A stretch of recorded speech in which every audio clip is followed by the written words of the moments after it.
കർത്താവിന്റെ നാമത്തിന് സ്തുതി. ദിവസവും ഈ ചാനൽ കേൾക്കുന്നതിലൂടെ നിങ്ങൾക്ക് ഒരു വർഷത്തിനുള്ളിൽ ബൈബിൾ വായിക്കാൻ കഴിയും. ദയവായി ഷെയർ, സബ്സ്ക്രൈബ് ഒപ്പം സപ്പോർട്ട് ചെയ്യുക. ഇന്നത്തെ ബൈബിൾ വാക്യങ്ങൾ: യെശയ്യാവ് 37 അധ്യായം 1 മുതലുള്ള വാക്യങ്ങൾ.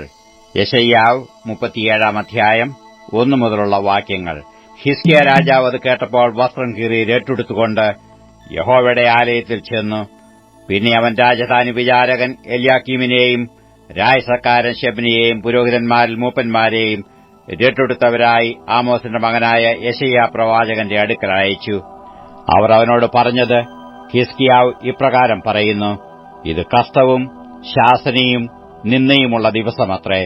കുഞ്ഞുങ്ങൾ ജനിപ്പാറായിരിക്കുന്നു, പ്രസവിപ്പാനോ ശക്തിയില്ല. ജീവനുള്ള ദൈവത്തെ നിന്ദിപ്പാൻ രബ്ശാക്കയെ അവന്റെ യജമാനായ അശ്ശൂർ രാജാവ് അയച്ചു പറയിക്കുന്ന വാക്ക് നിന്റെ ദൈവമായ യഹോവ പക്ഷേ കേൾക്കും. നിന്റെ ദൈവമായ യഹോവ കേട്ടിരിക്കുന്ന വാക്കിനു പ്രതികാരം ചെയ്യും. ആകയാൽ ഇനിയും ശേഷിച്ചിരിക്കുന്നവർക്കു വേണ്ടി പക്ഷവാദം കഴിക്കണമേ. ഹിസ്കിയാ രാജാവിന്റെ ഭൃത്യന്മാർ യെശയ്യാവിന്റെ അടുക്കൽ വന്നപ്പോൾ യെശയ്യാവ് അവരോട് പറഞ്ഞത്: നിങ്ങൾ നിങ്ങളുടെ യജമാനോട് പറയേണ്ടത് എന്തെന്നാൽ, യഹോവ ഇപ്രകാരം അരുളി ചെയ്യുന്നു: അശ്ശൂർ രാജാവിന്റെ ഭൃത്യന്മാർ എന്നെ നിന്ദിച്ചതായി നീ കേട്ടിരിക്കുന്ന വാക്ക് നിമിത്തം ഭയപ്പെടേണ്ട. ഞാൻ അവനൊരു മനോവിഭ്രമം വരുത്തും. അവൻ ഒരു ശ്രുതി കേട്ടിട്ട് സ്വദേശത്തേക്ക് മടങ്ങിപ്പോകും.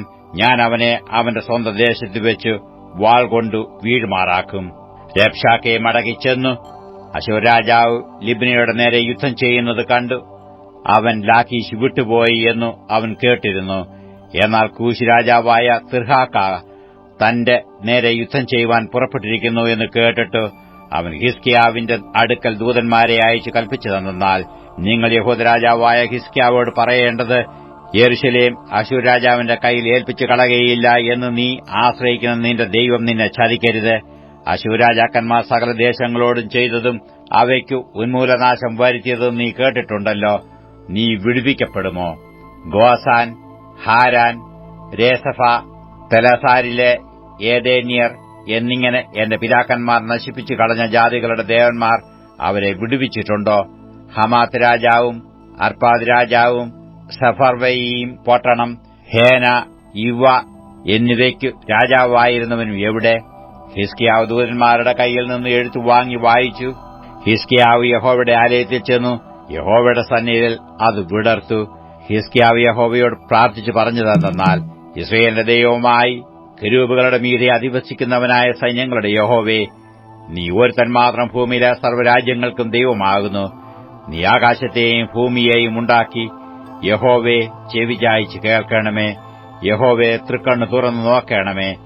ജീവനുള്ള ദൈവത്തെ നിന്ദിപ്പാൻ ആളയിച്ചിരിക്കുന്ന സൻഹേരീബിന്റെ വാക്കുമൊക്കെയും കേൾക്കണമേ. യഹോവേ, അശ്ശൂർ രാജാക്കന്മാർ സർവ്വജാതികളെയും അവരുടെ ദേശത്തെയും ശൂന്യമാക്കി അവരുടെ ദേവന്മാരെ തീയിൽ ഇട്ട് കളഞ്ഞതു സത്യം തന്നെ. അവ ദേവന്മാരല്ല, മനുഷ്യരുടെ കൈപ്പണിയായ മരവും കല്ലും മാത്രമായിരുന്നുവല്ലോ. ആകയാൽ അവർ അവയെ നശിപ്പിച്ചു കളഞ്ഞു. ഇപ്പോഴോ ഞങ്ങളുടെ ദൈവമായ യഹോവേ, നീ ഒരുത്തൻ മാത്രം യഹോവ എന്ന് ഭൂമിയിലെ സകല രാജ്യങ്ങളും അറിയേണ്ടതിന് ഞങ്ങളെ അവന്റെ കയ്യിൽ നിന്ന് രക്ഷിക്കണമേ. ആമോസിന്റെ മകനായ യെശയ്യാവ് ഹിസ്കിയാവിന്റെ അടുക്കൽ പറഞ്ഞയച്ചതെന്നാൽ, ഇസ്രായേലിന്റെ ദൈവമായ യഹോവ ഇപ്രകാരം അരുളി ചെയ്യുന്നു: നീ അശ്ശൂർ രാജാവായ സൻഹേരീബ് നിമിത്തം എന്നോട് പ്രാർത്ഥിച്ചതുകൊണ്ട് അവനെക്കുറിച്ച് യഹോവ അരുളി ചെയ്ത വചനമാവിത്: സീയോൻ പുത്രിയായ കന്യക നിന്നെ നിന്ദിച്ച് പരിഹസിക്കുന്നു. യെരൂശലേം പുത്രി നിന്റെ പിന്നാലെ തലകുലുക്കുന്നു. നീ ആരെയാകുന്നു നിന്ദിച്ച് ദൂഷിച്ചത്? ആർക്ക് വിരോധമായിട്ടാകുന്നു നീ ഒച്ചപോക്കുകയും തല ഉന്നതമായി ഉയർത്തുകയും ചെയ്തത്? ഇസ്രായേലിന്റെ പരിശുദ്ധന് വിരോധമായിട്ട് തന്നെയല്ലോ. നിന്റെ ഭൃത്യന്മാർ മുഖാന്തരം നീ കർത്താവിനെ നിന്ദിച്ചു. എന്റെ അസംഖ്യരഥങ്ങളോടുകൂടെ ഞാൻ മലമുകളിലും ലബാനോന്റെ ശിഖരങ്ങളിലും കയറിയിരിക്കുന്നു. അതിലെ പൊക്കമുള്ള ദേവദാരുക്കളും വിശേഷമായ സരള വൃക്ഷങ്ങളും ഞാൻ മുറിക്കും. അതിന്റെ അറ്റത്തെ കൊടിമുടി വരെയും അതിന്റെ ചെഴിപ്പുള്ള കാടുവരെയും ഞാൻ കടന്നു ചെല്ലും. ഞാൻ വെള്ളം കുഴിച്ചെടുത്ത് കുടിക്കും. എന്റെ കാലടികളാൽ മിസ്രയീമിലെ സകല നദികളെയും വറ്റിക്കും എന്ന് പറഞ്ഞു. ഞാൻ പണ്ടേ അതിനെ ഉണ്ടാക്കി, പൂർവ്വകാലത്ത് തന്നെ അതിനെ നിർമ്മിച്ചു എന്ന് നീ കേട്ടിട്ടില്ലയോ? നീ ഉറപ്പുള്ള പട്ടണങ്ങളെ മുടിച്ച് ശൂന്യകൂമ്പാരങ്ങളാക്കുവാൻ ഞാനിപ്പോൾ സംഗതി വരുത്തിയിരിക്കുന്നു. അതുകൊണ്ട് അവയിലെ നിവാസികൾ ദുർബലന്മാരായി വിരണ്ടു അമ്പരന്നുപോയി. അവർ വയലിലെ പുല്ലും പച്ചച്ചെടിയും പുരപ്പുറങ്ങളിലെ പുല്ലും വളരെ മുമ്പേ കരിഞ്ഞുപോയ ധാന്യവും പോലെ ആയിത്തീർന്നു. എന്നാൽ നിന്റെ ഇരിപ്പും നിന്റെ ഗമനവും ആഗമനവും എന്റെ നേരെയുള്ള നിന്റെ കോപഭ്രാന്തും ഞാൻ അറിയുന്നു. എന്റെ നേരെയുള്ള നിന്റെ കോപഭ്രാന്തുകൊണ്ടും നിന്റെ അഹങ്കാരം എന്റെ ചെവിയിൽ എത്തിയിരിക്കൊണ്ടും ഞാൻ എന്റെ കൊളുത്തു നിന്റെ മൂക്കിലും എന്റെ കടിഞ്ഞാൺ നിന്റെ അധരങ്ങളിലും ഇട്ടു. നീ വന്ന വഴിക്ക് തന്നെ നിന്നെ മടക്കിക്കൊണ്ടുപോകും. എന്നാൽ ഇത് നിനക്ക് അടയാളമാകും. നിങ്ങൾ ഈ ആണ്ടിൽ പടുവിത്ത് വിളയുന്നതും 2-ാം ആണ്ടിൽ താനെ കിളുത്തു വിളയുന്നതും തിന്നും. 3-ാം ആണ്ടിൽ നിങ്ങൾ വിതച്ചു കൊയ്യുകയും മുന്തിരിത്തോട്ടങ്ങൾ ഉണ്ടാക്കിയ അവയുടെ പഴം തിന്നുകയും ചെയ്യും. യഹൂദാഗൃഹത്തിൽ രക്ഷിക്കപ്പെട്ട ഒരു ശേഷിപ്പ് വീണ്ടും താഴെ വേരൂന്നി മീതെ ഫലം കായ്ക്കും. ഒരു ശേഷിപ്പ് യെരുശലേമിൽ നിന്നും ഒരു രക്ഷിതഗണം സിയോൻ പർവ്വതത്തിൽ നിന്നും പുറപ്പെട്ടുവരും. സൈന്യങ്ങളുടെ യഹോവയുടെ തീക്ഷ്ണത അതിനെ അനുഷ്ഠിക്കും. ആകയാൽ യഹോവ അശ്ശൂർ രാജാവിനെക്കുറിച്ച് പ്രകാരം അരുളിച്ചെയ്യുന്നു: അവൻ ഈ നഗരത്തിലേക്ക് വരികയില്ല, ഒരു അമ്പു അവിടെ എയ്യുകയുമില്ല, അതിന്റെ നേരെ പരിചയോടുകൂടെ വരികയില്ല, അതിനെതിരെ വാട കോരുകയുമില്ല. അവൻ വന്ന വഴിക്ക് തന്നെ മടങ്ങിപ്പോകും, ഈ നഗരത്തിലേക്ക് വരികയുമില്ല. എന്റെ നിമിത്തവും എന്റെ ദാസനായ ദാവീദിന്റെ നിമിത്തവും ഞാൻ ഈ നഗരത്തെ പാലിച്ച് രക്ഷിക്കും എന്ന് യഹോവയുടെ അരുളപ്പാട്. എന്നാൽ യഹോവയുടെ ദൂതൻ പുറപ്പെട്ട അശ്ശൂർ പാളയത്തിൽ 155,000 പേരെ കൊന്നു. ജനം രാവിലെ എഴുന്നേറ്റപ്പോൾ അവർ എല്ലാവരും ശവങ്ങളായി കിടക്കുന്നത് കണ്ടു. അങ്ങനെ അശ്ശൂർ രാജാവായ സൻഹേരീബ് യാത്ര പുറപ്പെട്ടു മടങ്ങിപ്പോയി നിനിവേയിൽ പാർത്തു. എന്നാൽ അവൻ തന്റെ ദേവനായ നിസ്രോക്കിന്റെ ക്ഷേത്രത്തിൽ നമസ്കരിക്കുന്ന സമയത്ത് അവന്റെ പുത്രന്മാരായ അദ്രമേലേക്കും ശരേസരും അവനെ വാൾ കൊണ്ട് കൊന്നിട്ട് അരാരാത്ത് ദേശത്തേക്ക് ഓടിപ്പോയി കളഞ്ഞു. അവന്റെ മകനായ യേസർഹദോൻ അവന് പകരം രാജാവായി തീർന്നു. യെശയ്യാവ് 38-ാം അധ്യായം 1 മുതലുള്ള വാക്യങ്ങൾ. യെശയ്യാവ് 38-ാം അധ്യായം 1 മുതലുള്ള വാക്യങ്ങൾ. ആ കാലത്ത് ഹിസ്കിയാവിന് മരിക്കത്തക്ക രോഗം പിടിച്ചു. ആമോസിന്റെ മകനായ യെശയ്യാ പ്രവാചകൻ അവന്റെ അടുക്കൽ വന്നു അവനോട്, നിന്റെ ഗ്രഹകാര്യം ക്രമത്തിലാക്കുക, നീ മരിച്ചുപോകും, സൌഖ്യമാകയില്ല എന്ന് യഹോവ അരുളിച്ചെയ്യുന്നുവെന്ന് പറഞ്ഞു. അപ്പോൾ ഹിസ്കിയാവ് മുഖം ചുവരിന്റെ നേരെ തിരിച്ചു യഹോവയോട് പ്രാർത്ഥിച്ചു, അയ്യോ യഹോവേ, ഞാൻ വിശ്വസ്തയോടും ഏകാഗ്രഹൃദയത്തോടും കൂടെ തിരുമുമ്പിൽ നടന്ന് നിനക്ക് പ്രസാദമായുള്ളത് ചെയ്തിരിക്കുന്നു എന്ന് ഓർക്കണമേ എന്ന് പറഞ്ഞു. ഹിസ്കിയാവ് ഏറ്റവും കരഞ്ഞു.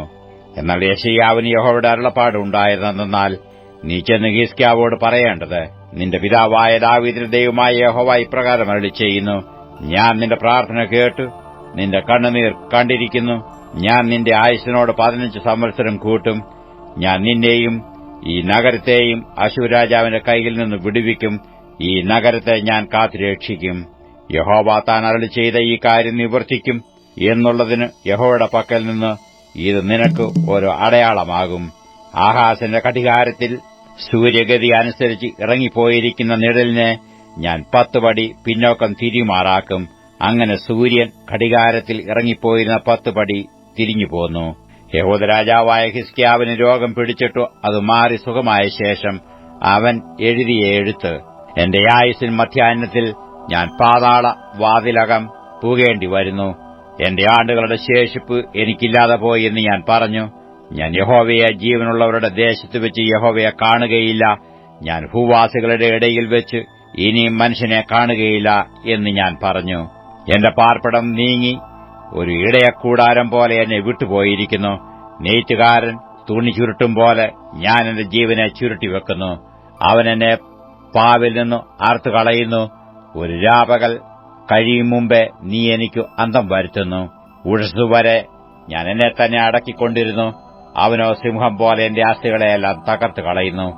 ഒരു രാപകൽ കഴിയും മുമ്പേ നീ എനിക്ക് അന്തം വരുത്തുന്നു. മീവൽ പക്ഷിയോ കൊക്കോ എന്ന പോലെ ഞാൻ ചിലച്ചു. ഞാൻ പ്രാവ് പോലെ കുറുകി എന്റെ കണ്ണ് ഉയരത്തിലേക്ക് നോക്കി ക്ഷീണിച്ചിരിക്കുന്നു. യഹോവേ, ഞാൻ ഞെരുങ്ങിയിരിക്കുന്നു. നീ എനിക്ക് ഇടം നിൽക്കണമേ. ഞാൻ എന്തു പറയേണ്ടു? അവൻ എന്നോട് അരുളിച്ചെയ്ത് അവൻ തന്നെ നിവർത്തിച്ചുമിരിക്കുന്നു. എന്റെ മനോവ്യസനം ഹേതുവായി ഞാൻ എന്റെ കാലമൊക്കെയും സാവധാനത്തോടെ നടക്കും. കർത്താവേ, അതിനാൽ മനുഷ്യർ ജീവിക്കുന്നു. എന്റെ ജീവനും കേവലം അതിലത്രേ. അങ്ങനെ നീ എന്നെ സൌഖ്യമാക്കി എന്റെ ജീവനെ രക്ഷിക്കും. സമാധാനത്തിനായി എനിക്കു അത്യന്തം കൈപ്പായത് ഭാവിച്ചു. എങ്കിലും നീ എന്റെ സകല പാപങ്ങളെയും നിന്റെ പിറകിൽ എറിഞ്ഞു കളഞ്ഞതുകൊണ്ട് എന്റെ പ്രാണനെ നാശക്കുഴിയിൽ നിന്ന് സ്നേഹത്തോടെ രക്ഷിച്ചിരിക്കുന്നു. പാതാളം നിന്നെ സ്തുതിക്കുന്നില്ല, മരണം നിന്നെ വാഴ്ത്തുന്നില്ല. കുഴിയിലിറങ്ങുന്നവർ നിന്റെ വിശ്വസ്തതയെ പ്രത്യാശിക്കുന്നതുമില്ല. ഞാൻ ഇന്ന് ചെയ്യുന്നതുപോലെ ജീവനുള്ളവൻ മാത്രം നിന്നെ സ്തുതിക്കും. അപ്പൻ മക്കളോട് നിന്റെ വിശ്വസ്തതയെ അറിയിക്കും. യഹോവ എന്നെ രക്ഷിപ്പാൻ ഒരുങ്ങിയിരിക്കുന്നു. അതുകൊണ്ട് ഞങ്ങൾ ജീവപര്യന്തം യഹോവയുടെ ആലയത്തിൽ തന്ത്രിനാദത്തോടെ എന്റെ ഗീതങ്ങളെ പാടും.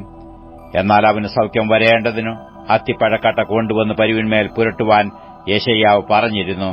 ഞാൻ യഹോവയുടെ ആലയത്തിൽ കയറി ചെല്ലും എന്നതിനു അടയാളം എന്ത് എന്ന് ഹിസ്കിയാവ് ചോദിച്ചിരുന്നു. അപ്പോസ്തലനായ പൗലോസ് കൊരിന്ത്യർക്ക് എഴുതിയ 2 ലേഖനം 10 അധ്യായം 1 മുതലുള്ള വാക്യങ്ങൾ. 2 കൊരിന്ത്യർ 10 അധ്യായം 1 മുതലുള്ള വാക്യങ്ങൾ. നിങ്ങളുടെ സമക്ഷത്ത് താഴ്മയുള്ളവനെന്നും അകലത്തിരിക്കെ നിങ്ങളോട് ധൈര്യപ്പെടുന്നവൻ എന്നുമുള്ള പൗലോസായ ഞാൻ ക്രിസ്തുവിന്റെ സൌമ്യതയും ശാന്തതയും ഓർപ്പിച്ച് നിങ്ങളെ പ്രബോധിപ്പിക്കുന്നു. ഞങ്ങൾ ജഡത്തെ അനുസരിച്ച് നടക്കുന്നുവെന്ന് നിരൂപിക്കുന്ന ചിലരോട് ധീരത കാണിപ്പാൻ ഞാൻ ഭാവിക്കുന്നു. ഞാൻ നിങ്ങളുടെ അടുക്കൽ വരുമ്പോൾ അങ്ങനെ ഖണ്ഡിതമായ ധൈര്യം കാണിപ്പാൻ ഇടവരരുത് എന്ന് അപേക്ഷിക്കുന്നു.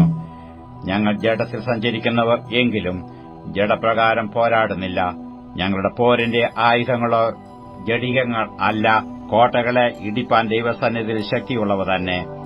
അവയാൽ ഞങ്ങൾ സങ്കല്പങ്ങളും ദൈവത്തിന്റെ പരിജ്ഞാനത്തിനു വിരോധമായി പൊങ്ങുന്ന എല്ലാ ഉയർച്ചയും ഇടിച്ചു കളഞ്ഞു ഏതു വിചാരത്തെയും ക്രിസ്തുവിനോടുള്ള അനുസരണത്തിനായിട്ട് പിടിച്ചടക്കി. നിങ്ങളുടെ അനുസരണം തികഞ്ഞു വരുമ്പോൾ എല്ലാ അനുസരണക്കേടിനും പ്രതികാരം ചെയ്യുവാൻ ഒരുങ്ങിയിരിക്കുന്നു. നിങ്ങൾ പുറമേയുള്ളത് നോക്കുന്നു. താൻ ക്രിസ്തുവിനുള്ളവൻ എന്ന് ഒരുത്തൻ ഉറച്ചിരിക്കുന്നുവെങ്കിൽ അവൻ ക്രിസ്തുവിനുള്ളവൻ എന്ന പോലെ ഞങ്ങളും ക്രിസ്തുവിനുള്ളവർ എന്ന് അവൻ പിന്നെയും നിരൂപിക്കട്ടെ. നിങ്ങളെ ഇടിച്ചു കളവാനല്ല, പണിവാനത്രേ കർത്താവ് ഞങ്ങൾക്ക് തന്ന അധികാരത്തെക്കുറിച്ച് ഒന്നും അധികം പ്രശംസിച്ചാലും ഞാൻ ലജ്ജിച്ചു പോകയില്ല. ഞാൻ ലേഖനങ്ങളെക്കൊണ്ട് നിങ്ങളെ പേടിപ്പിക്കുമെന്ന് തോന്നരുത്. അവന്റെ ലേഖനങ്ങൾ ഘനവും ഊറ്റവും ഉള്ളവ തന്നെ. ശരീരസന്നിധിയോ ബലഹീനവും വാക്കു നിന്ദ്യവുമത്രേ എന്ന് ചിലർ പറയുന്നുവല്ലോ. അകലെയിരിക്കുമ്പോൾ ഞങ്ങൾ ലേഖനങ്ങളാൽ വാക്കിൽ എങ്ങനെയുള്ളവരോ അകത്തിരിക്കുമ്പോൾ പ്രവൃത്തിയിലും അങ്ങനെയുള്ളവർ തന്നെയെന്ന് അങ്ങനത്തവൻ നിരൂപിക്കട്ടെ. തങ്ങളെ തന്നെ ശ്ലാഘിക്കുന്ന ചിലരോടും ഞങ്ങളെ തന്നെ ചേർത്ത് ഒരുമിപ്പാനോ ഉപമിപ്പാനോ തുനിയുന്നില്ല. അവർ തങ്ങളാൽ തന്നെ തങ്ങളെ അളക്കുകയും തങ്ങളോട് തന്നെ തങ്ങളെ ഉപമിക്കുകയും ചെയ്യുന്നതുകൊണ്ട് തിരിച്ചറിവുള്ളവരല്ല. ഞങ്ങളോ അളവില്ലാത്തവണ്ണമല്ല, നിങ്ങളുടെ അടുക്കലോളം എത്തുമാറ് ദൈവം ഞങ്ങൾക്കു അളന്നു തന്ന അതിന്റെ അളവിന് ഒത്തവണ്ണമത്രേ പ്രശംസിക്കുന്നത്. ഞങ്ങൾ നിങ്ങളുടെ അടുക്കലോളം എത്താതെ അത് കടന്നു പോകുന്നു എന്നല്ല, ക്രിസ്തുവിന്റെ സുവിശേഷം പ്രസംഗിച്ചുകൊണ്ട് ഞങ്ങൾ നിങ്ങളുടെ അടുക്കലോളം വന്നിട്ടുണ്ടല്ലോ. ഞങ്ങൾ മറ്റുള്ളവരുടെ പ്രയത്നഫലം കൈവശമാക്കി അളവില്ലാതെ പ്രശംസിക്കുന്നു എന്നുമില്ല. നിങ്ങളുടെ വിശ്വാസം വർദ്ധിച്ചാൽ ഞങ്ങളുടെ അതിരിനകത്ത് നിങ്ങളുടെ ഇടയിൽ അത്യന്തം വലുതായ പ്രതിഫലം പ്രാപിപ്പാനും മറ്റൊരുത്തന്റെ അതിരിനകത്ത് സാധിച്ചതിൽ പ്രശംസിക്കാതെ നിങ്ങൾക്ക് അപ്പുറത്തുള്ള ദിക്കുകളോളം സുവിശേഷം പ്രസംഗിപ്പാനും ആശിക്കാത്ര ചെയ്യുന്നു. പ്രശംസിക്കുന്നവൻ കർത്താവിൽ പ്രശംസിക്കട്ടെ. തന്നെത്താൻ പുകഴ്ത്തുന്നവനല്ല, കർത്താവ് പുകഴ്ത്തുന്നവനത്രേ കൊള്ളാകുന്നവൻ. 78 സങ്കീർത്തനം 1 മുതലുള്ള വാക്യങ്ങൾ. 78 സങ്കീർത്തനം 1 മുതലുള്ള വാക്യങ്ങൾ. എന്റെ ജനമേ, എന്റെ ഉപദേശം ശ്രദ്ധിപ്പീൻ, എന്റെ വായ്മൊഴികൾക്ക് നിങ്ങളുടെ ചെവി ചായിപ്പീൻ. ഞാൻ ഉപമ പ്രസ്താവിപ്പാൻ വായ് തുറക്കും, പുരാതന കടങ്കഥകളെ ഞാൻ പറയും. നാം അവയെ കേട്ടറിഞ്ഞിരിക്കുന്നു, നമ്മുടെ പിതാക്കന്മാർ നമ്മോട് പറഞ്ഞിരിക്കുന്നു. നാം അവരുടെ മക്കളോട് അവയെ മറച്ചുവെക്കാതെ വരുവാനുള്ള തലമുറയോട് യഹോവയുടെ സ്തുതിയും ബലവും അവൻ ചെയ്ത അത്ഭുത പ്രവൃത്തികളും വിവരിച്ചു പറയും. അവൻ യാക്കോബിൽ ഒരു സാക്ഷ്യം സ്ഥാപിച്ചു, ഇസ്രയേലിൽ ഒരു ന്യായപ്രമാണം നിയമിച്ചു. നമ്മുടെ പിതാക്കന്മാരോട് അവയെ തങ്ങളുടെ മക്കളെ അറിയിപ്പാൻ കൽപ്പിച്ചു. വരുവാനുള്ള തലമുറ ജനിപ്പാനിരിക്കുന്ന മക്കൾ തന്നെ അവയെ ഗ്രഹിച്ച് എഴുന്നേറ്റ് തങ്ങളുടെ മക്കളോട് അറിയിക്കുകയും അവർ തങ്ങളുടെ ആശ്രയം ദൈവത്തിൽ വെക്കുകയും ദൈവത്തിന്റെ പ്രവൃത്തികളെ മറന്നുകളയാതെ അവന്റെ കൽപ്പനകളെ പ്രമാണിച്ച് നടക്കുകയും തങ്ങളുടെ പിതാക്കന്മാരെപ്പോലെ ശാഠ്യവും മത്സരവുമുള്ള തലമുറയായി ഹൃദയത്തെ സ്ഥിരമാക്കാതെ ദൈവത്തോട് അവിശ്വസ്ത മനസ്സുള്ളൊരു തലമുറയായി തീരാതിരിക്കുകയും ചെയ്യേണ്ടതിന് തന്നെ. ആയുധം ധരിച്ച വില്ലാളികളായ എഫ്രൈമ്യർ യുദ്ധദിവസത്തിൽ പിന്തിരിഞ്ഞുപോയി. അവർ ദൈവത്തിന്റെ നിയമം പ്രമാണിച്ചില്ല, അവന്റെ ന്യായപ്രമാണത്തെ ഉപേക്ഷിച്ച് നടന്നു. അവർ അവന്റെ പ്രവൃത്തികളെയും അവരെ കാണിച്ച അത്ഭുതങ്ങളെയും മറന്നുകളഞ്ഞു. അവൻ മിസ്രയീം ദേശത്ത് സോവാൻ വയലിൽ വെച്ച് അവരുടെ പിതാക്കന്മാർ കാണുക അത്ഭുതം പ്രവർത്തിച്ചു. അവൻ സമുദ്രത്തെ വിഭാഗിച്ചു, അതിൽ കൂടി അവരെ കടത്തി. അവൻ വെള്ളത്തെ ചിറപോലെ നിൽക്കുമാറാക്കി. പകൽ സമയത്തു അവൻ മേഘം കൊണ്ടും രാത്രി മുഴുവനും അഗ്നിപ്രകാശം കൊണ്ടും അവരെ നടത്തി. അവൻ മരുഭൂമിയിൽ പാറകളെ പിളർന്നു, ആഴികളാൽ എന്ന പോലെ അവർക്ക് ധാരാളം കുടിപ്പാൻ കൊടുത്തു. പാറയിൽ നിന്നു അവൻ ഒഴുക്കുകളെ പുറപ്പെടുവിച്ചു, വെള്ളം നദികളെപ്പോലെ ഒഴുകുമാറാക്കി. എങ്കിലും അവർ അവനോട് പാപം ചെയ്തു, അത്യുന്നതനോട് മരുഭൂമിയിൽ വെച്ച് മത്സരിച്ചുകൊണ്ടിരുന്നു. തങ്ങളുടെ കൊതിക്ക് ഭക്ഷണം ചോദിച്ചുകൊണ്ട് അവർ ഹൃദയത്തിൽ ദൈവത്തെ പരീക്ഷിച്ചു. അവർ ദൈവത്തിന് വിരോധമായി സംസാരിച്ചു. മരുഭൂമിയിൽ മേശ ഒരുക്കുവാൻ ദൈവത്തിന് കഴിയുമോ? അവൻ പാറയെ അടിച്ചു, വെള്ളം പുറപ്പെട്ടു, തോടുകളും കവിഞ്ഞൊഴുകി. സത്യം, എന്നാൽ അപ്പം കൂടെ തരുവാൻ അവന് കഴിയുമോ? തന്റെ ജനത്തിനു അവൻ മാംസം വരുത്തി കൊടുക്കുമോ എന്ന് പറഞ്ഞു.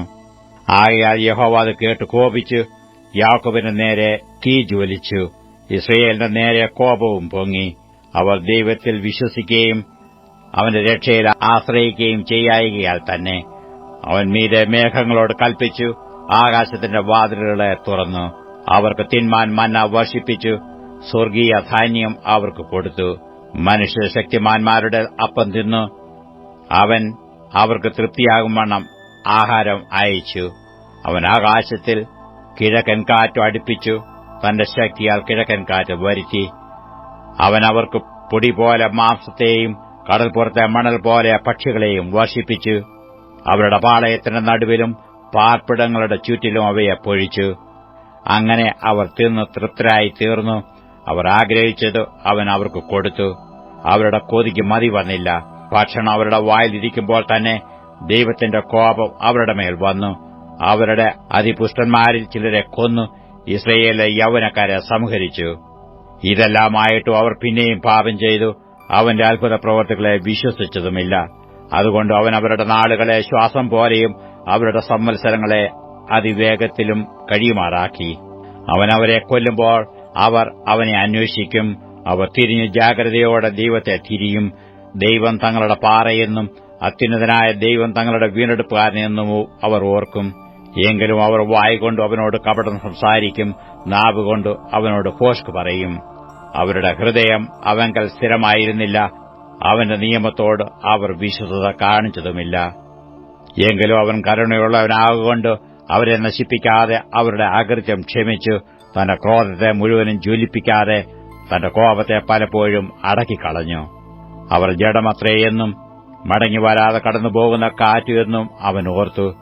മരുഭൂമിയിൽ അവർ എത്ര പ്രാവശ്യം അവനോട് മത്സരിച്ചു, ശൂന്യപ്രദേശത്ത് എത്ര പ്രാവശ്യം അവനെ ദുഃഖിപ്പിച്ചു. അവർ പിന്നെയും പിന്നെയും ദൈവത്തെ പരീക്ഷിച്ചു, ഇസ്രയേലിന്റെ പരിശുദ്ധനെ മുഷിപ്പിച്ചു. മിസ്രയീമിൽ അടയാളങ്ങളെയും സോവാൻ വയലിൽ അത്ഭുതങ്ങളെയും ചെയ്ത അവന്റെ കൈയും അവൻ ശത്രുവിൻ വശത്തുനിന്ന് അവരെ വിടുവിച്ച ദിവസവും അവർ ഓർത്തില്ല. അവൻ അവരുടെ നദികളെയും തോടുകളെയും അവർക്ക് കുടിപ്പാൻ വഹിയാതെ വണ്ണം രക്തമാക്കി തീർത്തു. അവൻ അവരുടെ ഇടയിൽ ഈച്ചയെ അയച്ചു, അവ അവരെ അരിച്ചു കളഞ്ഞു. തവളയെയും അയച്ചു, അവ അവർക്ക് നാശം ചെയ്തു. അവരുടെ വിള അവൻ തുള്ളനും അവരുടെ പ്രയത്നം വെട്ടിക്കിളിക്കും കൊടുത്തു. അവൻ അവരുടെ മുന്തിരിവള്ളികളെ കൽമഴ കൊണ്ടും അവരുടെ കാട്ടത്തി വൃക്ഷങ്ങളെ ആലിപ്പഴം കൊണ്ടും നശിപ്പിച്ചു. അവൻ അവരുടെ കന്നുകാലികളെ കൽമഴയ്ക്കും അവരുടെ ആട്ടിൻകൂട്ടങ്ങളെ ഇടിച്ചീക്കും ഏൽപ്പിച്ചു. അവൻ അവരുടെ ഇടയിൽ തന്റെ കോപാഗ്നിയും ക്രോധവും രോഷവും കഷ്ടവും അയച്ചു, അനർത്ഥദൂതന്മാരുടെ ഒരു ഗണത്തെ തന്നെ. അവൻ തന്റെ കോപത്തിന് ഒരു പാതയൊരുക്കി, അവരുടെ പ്രാണനെ മരണത്തിൽ നിന്ന് വിടുവിക്കാതെ അവരുടെ ജീവനെ മഹാമാരിക്ക് ഏൽപ്പിച്ചു കളഞ്ഞു. അവൻ മിസ്രയീമിലെ എല്ലാ കടിഞ്ഞൂലിനെയും ഹാം കൂടാരങ്ങളുടെ വീര്യത്തിന്റെ പ്രഥമഫലത്തെയും സംഹരിച്ചു. എന്നാൽ തന്റെ ജനത്തെ അവൻ ആടുകളെപ്പോലെ പുറപ്പെടുവിച്ചു, മരുഭൂമിയിൽ ആട്ടിൻകൂട്ടത്തെപ്പോലെ അവരെ നടത്തി. അവൻ അവരെ നിർഭയമായി നടത്തുകയാൽ അവർക്ക് പേടിയുണ്ടായില്ല. അവരുടെ ശത്രുക്കളെ സമുദ്രം മൂടിക്കളഞ്ഞു.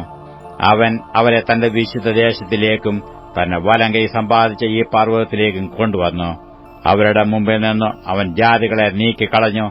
ചരടുകൊണ്ട് അളന്നു അവർക്ക് അവകാശം പകുത്തുകൊടുത്തു. ഇസ്രയേലിന്റെ ഗോത്രങ്ങളെ അവരവരുടെ കൂടാരങ്ങളിൽ പാർപ്പിച്ചു. എങ്കിലും അവർ അത്യുന്നതനായ ദൈവത്തെ പരീക്ഷിച്ച് മത്സരിച്ചു അവന്റെ സാക്ഷ്യങ്ങളെ പ്രമാണിച്ചതുമില്ല. അവർ തങ്ങളുടെ പിതാക്കന്മാരെ പോലെ പിന്തിരിഞ്ഞ് ദ്രോഹം ചെയ്തു. വഞ്ചനയുള്ള വില്ലുപോലെ അവർ മാറിക്കളഞ്ഞു. അവർ തങ്ങളുടെ പൂജാഗിരികളെക്കൊണ്ടു അവനെ കോപിപ്പിച്ചു. വിഗ്രഹങ്ങളെക്കൊണ്ടു അവന് തീഷ്ണത ജനിപ്പിച്ചു. ദൈവം കേട്ട് ക്രുദ്ധിച്ചു. ഇസ്രയേലിനെ ഏറ്റവും വെറുത്തു. ആകയാൽ അവൻ ശീലോവിലെ തിരുനിവാസവും താൻ മനുഷ്യരുടെ ഇടയിൽ അടിച്ചിരുന്ന കൂടാരവും ഉപേക്ഷിച്ചു. തന്റെ ബലത്തെ പ്രവാസത്തിലും തന്റെ മഹത്വത്തെ ശത്രുവിന്റെ കൈയിലും ഏൽപ്പിച്ചുകൊടുത്തു. അവൻ തന്റെ അവകാശത്തോട് കോപിച്ചു. തന്റെ ജനത്തെ വാളിന് വിട്ടുകൊടുത്തു. അവരുടെ യൗവനക്കാർ തീക്കിരയായി തീർന്നു. അവരുടെ കന്യകമാർക്ക് വിവാഹഗീതം ഉണ്ടായതുമില്ല. അവരുടെ പുരോഹിതന്മാർ വാൾ കൊണ്ട് വീണു. അവരുടെ വിധവമാർ വിലാപം കഴിച്ചതുമില്ല. അപ്പോൾ കർത്താവ് ഉറക്കുണർന്നവനെപ്പോലെയും വീഞ്ഞു കുടിച്ചു അട്ടഹസിക്കുന്ന വീരനെപ്പോലെയും ഉണർന്നു.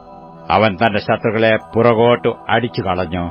അവർക്ക് നിത്യനിന്ദ വരുത്തുകയും ചെയ്തു. എന്നാൽ അവൻ യോസഫിന്റെ കൂടാരത്തെ ത്യജിച്ചു. എഫ്രയീം ഗോത്രത്തെ തിരഞ്ഞെടുത്തതുമില്ല. അവൻ യഹൂദാ ഗോത്രത്തെയും താൻ പ്രിയപ്പെട്ട സിയോൻ പർവ്വതത്തെയും തിരഞ്ഞെടുത്തു. താൻ സദാകാലത്തേക്കും സ്ഥാപിച്ചിരിക്കുന്ന ഭൂമിയെപ്പോലെയും സ്വർഗോന്നതികളെപ്പോലെയും അവൻ തന്റെ വിശുദ്ധമന്ദിരത്തെ പണിതു. അവൻ തന്റെ ദാസനായ ദാവീദിനെ തിരഞ്ഞെടുത്തു. ആട്ടിൻ തൊഴുത്തുകളിൽ നിന്നു അവനെ വരുത്തി.